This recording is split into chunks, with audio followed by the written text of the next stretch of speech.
नमस्कार दोस्तों। कहानी शुरू करने से पहले आप सभी से रिक्वेस्ट करती हूँ, दोस्तों कहानी अच्छी लगे तो चैनल को सब्सक्राइब और कहानी को लाइक करना बिल्कुल ना भूलें। तो कहानी शुरू करते हैं।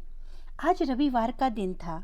रणधीर जी सुबह की सैर करके जैसे ही घर में कदम रखे कि उनके कान में आवाज़ आई, ये नहीं राधिका, वो वाला फ़ोटो दिखा मुझे। अपने बेटे अंकुश के लिए दुनिया की सबसे खूबसूरत लड़की चाहिए और सुंदरता के साथ साथ संस्कारी भी होनी चाहिए। लीला जी ने अपनी पड़ोसन राधिका से कहा, जो एक मैरिज ब्यूरो में काम करती थी। आज रविवार की छुट्टी थी तो राधिका बहुत सारी लड़कियों के फ़ोटो लेकर लीला जी को दिखाने आई थी। लीला जी ने एक दो फ़ोटो पसंद करके लड़की देखने का टाइम भी दे दिया और राधिका से बोली, देखो राधिका, तुमने तो हमारे अंकुश को देखा ही है, कोई कमी नहीं है हमारे बेटे में। नहीं आंटी, अंकुश के बारे में मुझे इतना जानकारी नहीं है, क्योंकि आते जाते हफ्ते दो हफ्ते में कभी कभार दिख जाता है। खैर, यह सब बातें आप लड़की वालों को बताइएगा। मेरा काम है सिर्फ लड़की और लड़के वालों की फैमिली को मिलाना। बाकी चीज़ आप लोग अपने आप ही तय करिएगा।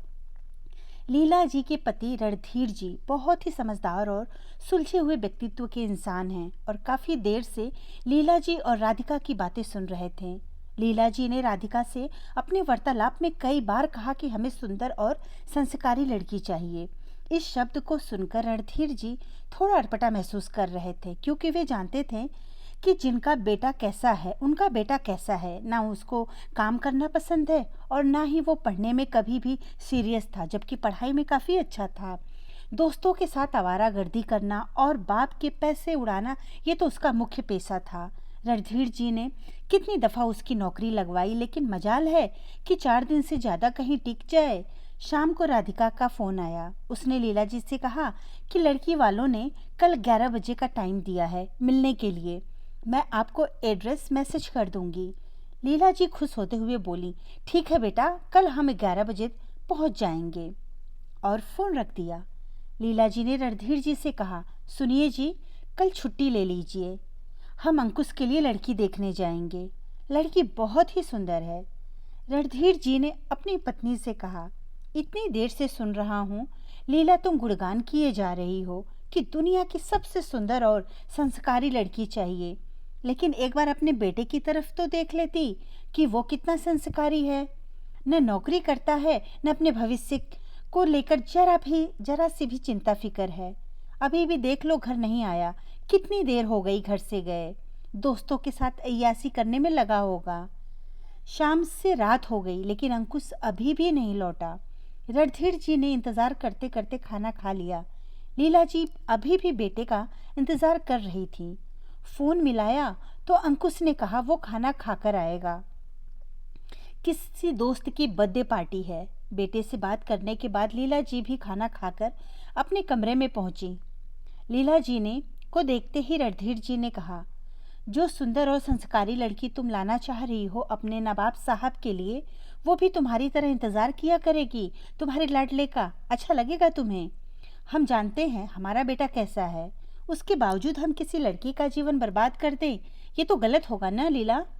पति के मुंह से ऐसी बातें सुनकर लीला जी बोली, सुनिए, आप जो कह रहे हैं वह सही है, लेकिन शादी हो जाएगी, पत्नी घर आ जाएगी तो अंकुश जल्दी घर भी आएगा और जिम्मेदार भी हो जाएगा।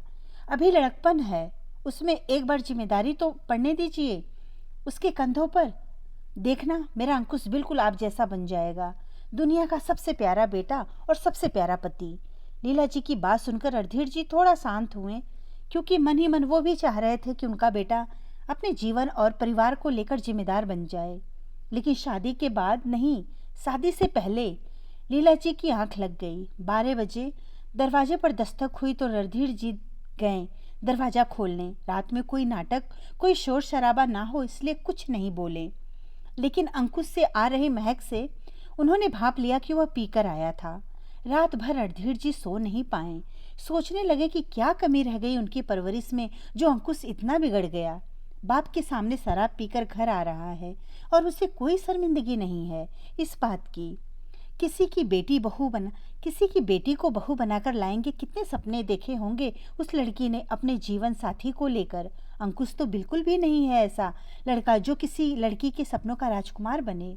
वो किसी की बेटी का जीवन खराब नहीं होने देंगे। इस उम्मीद में तो कदापि नहीं कि शादी हो जाएगी तो जिम्मेदार हो जाएगा। अगले दिन लीला जी फिर आईं, ये बताने कि 11 बजे लड़की देखने जाना है। रात को लीला जी ने रणधीर जी को बताया कि सुबह ऑफिस से छुट्टी ले लेना, कल हमें अंकुश के लिए लड़की देखने जाना है। लीला जी खुश होते हुए बता रही थी, बड़ी ही सुंदर और संस्कारी है वो लड़की। घर परिवार भी अच्छा है, उसके पिताजी की भी सरकारी नौकरी है और वो हमारे अंकुश से भी ज़्यादा पढ़ी लिखी है। रणधीर जी उस समय कुछ नहीं बोले और सुबह जैसे रोज अपने ऑफिस के लिए निकलते हैं वैसे ही तैयार होकर जाने लगे। उन्हें जाते देख लीला जी बोली, अरे आप कहाँ जा रहे हैं? अंकुश के पापा, 11 बजे हमें लड़की देखने जाना है। लीला जी की बात सुनकर रणधीर जी बोले, नहीं लीला, हम लड़की देखने नहीं जा रहे हैं और तब तक नहीं जाएंगे जब तक तुम्हारा बेटा परिवार के प्रति अपनी जिम्मेदारी उठाना नहीं सीखेगा। जिस लड़के को अपने जन्म देने वाले माँ बाप की फिक्र नहीं है, वो भला पराए घर से आई लड़की की क्या परवाह कैसे करेगा? मैंने अपने बॉस से इसीलिए इसकी नौकरी के बात कर ली है। अगर इसे रुचि हो तो भेज देना ठीक 11 बजे ऑफिस में। रणधीर जी ये कहते हुए निकल गए और लीला जी उन्हें ताकती रह गई। पति के ऑफिस से निकलने के बाद लीला जी दरवाज़ा बंद करके जैसे ही मुड़ी तो देखा अंकुश बगल में खड़ा है। उसने भी अपने पिता की बातें साफ साफ सुनी। अंकुश को सामने पाकर लीला जी ने कहा, अब मुझे दोहराने की तो ज़रूरत नहीं है कि तुम्हारे पिता ने क्या कहा, इसीलिए ठीक 11 बजे इंटरव्यू के लिए ऑफिस पहुंच जाना, नहीं तो इस घर को त्याग करो या फिर अपने कुकर्म का। दोस्तों, हर व्यक्ति की मानसिकता अगर रणधीर जी जैसी हो जाए तो किसी भी लड़की का जीवन बर्बाद न हो। लड़की में खूबियां ढूंढने वाले माता पिता को ये अवश्य देख लेना चाहिए कि क्या उनका बेटा काबिल है उस लड़की के। सुंदर व संस्कारी लड़की की चाह रखने वाले माता पिता को अपने बेटे को भी जिम्मेदार और संस्कारी बनाना चाहिए। धन्यवाद दोस्तों। कहानी अच्छी लगी तो लाइक और सब्सक्राइब जरूर करिएगा और कहानी अपने दोस्तों को भी जरूर शेयर करिएगा।